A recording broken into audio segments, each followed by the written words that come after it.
કોઈ સંબંધમાં ફ્રીડમ નહીં મળે તો ચાલશે, પણ ઓટોનોમી તો મળવી જ જોઈએ. ફ્રીડમ અને ઓટોનોમી વચ્ચે તફાવત છે. ફ્રીડમ એટલે સંપૂર્ણ સ્વતંત્રતા.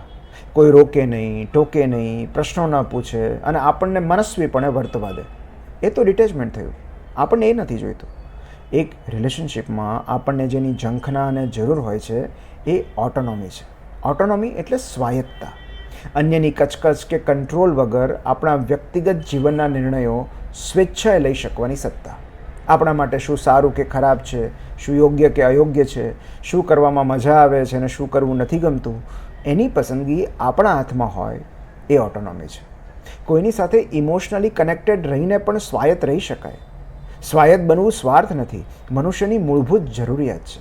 સાયકોલોજિસ્ટ એડવર્ડ ડેસીની સેલ્ફ ડિટર્મિનેશન થિયરી પ્રમાણે જો કોઈ માણસ પાસેથી પસંદગીની સત્તા છીનવી લેવામાં આવે તો એ માનસિક રીતે બીમાર બની જાય છે. એક તંદુરસ્ત સંબંધ માટે એટેચમેન્ટ અને ઓટોનોમી બંનેની જરૂર પડે છે. જ્યાં વ્યક્તિગત નિર્ણયો અને પસંદગીની સત્તા આપવામાં નથી આવતી ત્યાં તીવ્ર ભાવાત્મક લગાવ પણ ઝાંખો થતો જાય છે.